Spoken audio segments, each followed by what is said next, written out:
ನಮಸ್ತೆ, ನನ್ನ ಹೆಸರು ಹೇಮರಾಜು ಅಂತ. ಅರೇಹಳ್ಳಿ ಇರೋದು ನಾನು ಹಿಂಗೆ ಒಂದ್ಸಲಿ ನಮ್ಮ ಯೋಗ ಗುರೂಜಿಯವರು ಲಯನ್ಸ್ ಸಂಸ್ಥೆಯಿಂದ ಯೋಗ ಶಿಬಿರವನ್ನು ಸ್ಟಾರ್ಟ್ ಮಾಡಿದಾಗಿಂದ ನಾನು ಯೋಗಾಸನಕ್ಕೆ ಹೋಗ್ಬೇಕು ಅಂತ ಹೋಗಿದೆ. ಕಾರಣ ಇಷ್ಟೇ, ನನಗೂ BP ಶುಗರ್ ಎಲ್ಲ ಜಾಸ್ತಿ ಇತ್ತು. ಅದಕ್ಕೆ ಯೋಗದಿಂದ ಏನಾದ್ರು ಅನುಕೂಲ ಆಗುತ್ತೆ ಅಂತ ಹೋದೆ. ಅಲ್ಲಿ ನಮ್ಮ ಚೇತನ್ ಗುರೂಜಿಯವರು ಸಿಕ್ಕಿದ್ರು. ಅವ್ರು ಸಿಕ್ಕಿ ಕೆಲವೊಂದು ಯೋಗಾಸನ ಮಾಡ್ತಾಯಿದ್ದು. ಅಲ್ಲಿ ಹೀಗೆ ನನ್ನ ಹತ್ರ ಈಗ ಶುಗರ್ ಎಲ್ಲ ಜಾಸ್ತಿ ಇದೆ ಗುರುಜಿ, BP ಎಲ್ಲ ಹಿಂಗಾಗಿದೆ, ಅದಕ್ಕೆ ಏನಾದ್ರು ಯೋಗಾಸನ ಹೇಳ್ಕೊಡಿ ಅಂದೆ. ಅದಕ್ಕೆ ಯೋಗಾಸನದ ಜೊತೆಗೆ ಸ್ವಲ್ಪ ಟ್ರೀಟ್ಮೆಂಟ್ ಕೊಡ್ತೀನಿ, ಅದನ್ನು ಪಾಲಿಸ್ತೀರಾ ಅಂತ ಹೇಳಿದ್ರು. ಆಯ್ತು ಗುರುಜಿ, ಅದೇನು ಹೇಳಿ ಅಂತ ಹೇಳಿದೆ. ಆಯಿತು ಗುರುಜಿ, ನಾನು ಪಾಲಿಸ್ತೀನಿ ಅಂತ ಹೇಳಿದೆ. ಅವರು ಕೆಲವೊಂದು ಟ್ಯಾಬ್ಲೆಟ್ಸ್ಗಳೆಲ್ಲ ಕೊಟ್ಟರು, ಆಯುರ್ವೇದದಿಂದ ಎಲ್ಲ ತಯಾರಿಸಿರೋದು. ಅದೆಲ್ಲ ಕೊಟ್ಟು ಒಂದು ಕೊಬ್ಬರಿ ಎಣ್ಣೆ ಕೊಟ್ಟರು, ಎಣ್ಣೆ. ಆಮೇಲೆ ಟ್ಯಾಬ್ಲೆಟ್ ತೊಗೊಳ್ಳಿ, ಈ ಥರ ಆಗುತ್ತೆ ಅಂದರು. ಅವ್ರು ಹೇಳ್ಬೇಕಾದ್ರೆ ಸ್ವಲ್ಪ ಆಯಿತು ಅಂತ ಖುಷಿಯಾಗಿ ಒಪ್ಕೊಂಡೆ. ಅಲ್ಲಿಗೆ ಒಪ್ಕೋಬೇಕಾದ್ರೆ ಅವರು ರೇಟ್ ಹೇಳಿದ್ರು, ಹೀಗೆ ಟ್ಯಾಬ್ಲೆಟ್ ಎಲ್ಲ ಹೇಳಿದ್ರು. ನನಗೆ ಸ್ವಲ್ಪ ಹೆದರಿಕೆ ಆಯಿತು. ನಾವು ಕೂಲಿ ಮಾಡೋರು ಇಷ್ಟೆಲ್ಲ ಹೀಗೆ ಕೊಡೋದು ಹಾಗೆ ಅಂತ ಮನಸ್ಸಲ್ಲಿತ್ತು. ನಾನು ಗುರೂಜಿಯವ್ರಿಗೆ ಹೇಳಲಿಲ್ಲ, ಬಟ್ ಅವ್ರ ಹತ್ರ ವಿಶ್ವಾಸದಲ್ಲಿದ್ದೆ ಹೇಗೆ ಮಾಡೋದು ಅಂತ. ಸರಿ ಗುರೂಜಿ, ಒಂದು 2,000 ಹೋದರೆ ಹೋಗಲಿ ಅಂತ ತೊಗೊಂಡ್ಬಿಟ್ಟೆ. ಏನು ಮಾಡಲಿ, ತೊಗೊಂಡ್ಬಿಟ್ಟಿದ್ದೀನಿ ಟ್ಯಾಬ್ಲೆಟ್. ಸುಮ್ಮನೆ ಬಿಸಾಗೋದಕ್ಕಿಂತ ಕಡೆಯಲ್ಲ ಅಂತ ನಾನು ಅವ್ರು ಹೇಳ್ದಂಗೆ ಮಾಡಿಬಿಟ್ಟೆ. ಅದು ಸುಮ್ಮನೆ ಕಾಟಾಚಾರಕ್ಕೆ ಮಾಡಿದೆ, ಇಲ್ಲ ಅಂತ ಏನಿಲ್ಲ. ಬಟ್ ಆದರೆ ಅವ್ರು ಹೇಳಿದ್ದು ಸೂಕ್ಷ್ಮಕ್ಕೆ ತಗೊಂಡೆ. ದುಡ್ಡು ಹೋಯ್ತಲ್ಲ ಅನ್ನೋ ನನ್ನ ಕಡೆ ಹೊಟ್ಟೆವ್ರಿಲ್ಲ, ಟ್ಯಾಬ್ಲೆಟ್ ನುಂಗ್ತಾ ಇದ್ದೆ.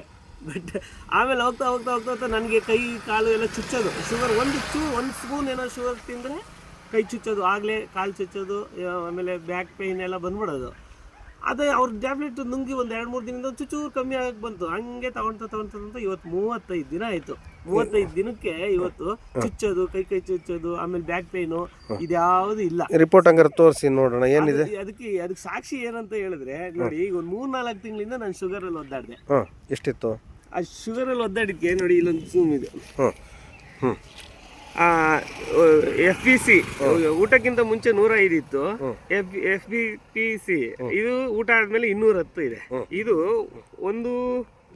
3 ತಿಂಗಳಿಂದ 3 ತಿಂಗಳಿದು ಇದೆಲ್ಲ ಇದೆ. ನೋಡಿ, 3 ತಿಂಗಳು 4 ತಿಂಗಳದ್ದು ಎಲ್ಲ ಇದೆ. ಎಲ್ಲ ತೋರ್ಸಕ್ ಆಗಲ್ಲ ಈಗ.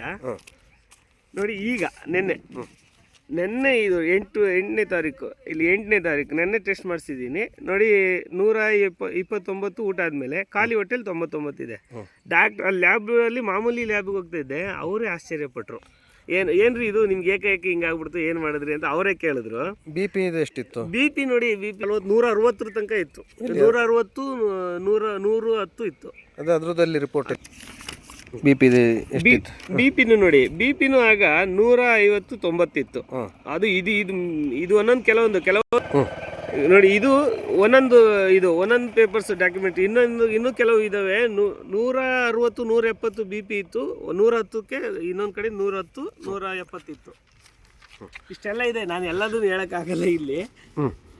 ಹಂಗಾಗಿ ಚೇತನ್ ಗುರೂಜಿ ಟ್ಯಾಬ್ಲೆಟ್ ಕೊಟ್ಟಿದ್ದು ಅದೆಷ್ಟು ಉಪಯೋಗ ಆಯಿತು ಅಂದರೆ, ಇವಾಗ ನೋಡಿ, ಈಗ ಮೊನ್ನೆ ಎರಡು ಬಾಟ್ಲು ಕೊಡ್ತೀನಿ ಅಂದರು ಅವರು. ಒಂದು ಕೊಡ್ತೀನಿ ಅಂದರು, ಒಂದು ತಗೊಳ್ಳಿ ಅಂದರು. ನಾನು ಒಂದಲ್ಲ, ಈಗ ಖಾಲಿ ಆಗುತ್ತೆ ಅನ್ನೋದಕ್ಕೆ ಇನ್ನೊಂದು ತಗೊಳ್ಳಿ ಅಂತ ನಾನು 2 ತಗೊಂಡಿದ್ದೀನಿ.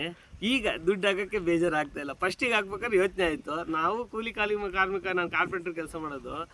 ಅಷ್ಟು ಹಾಕಕ್ಕೆ ಎಷ್ಟು ಏಜು ನಿಮಗೆ? ಈಗ ನನಗೆ 40 ವರ್ಷ.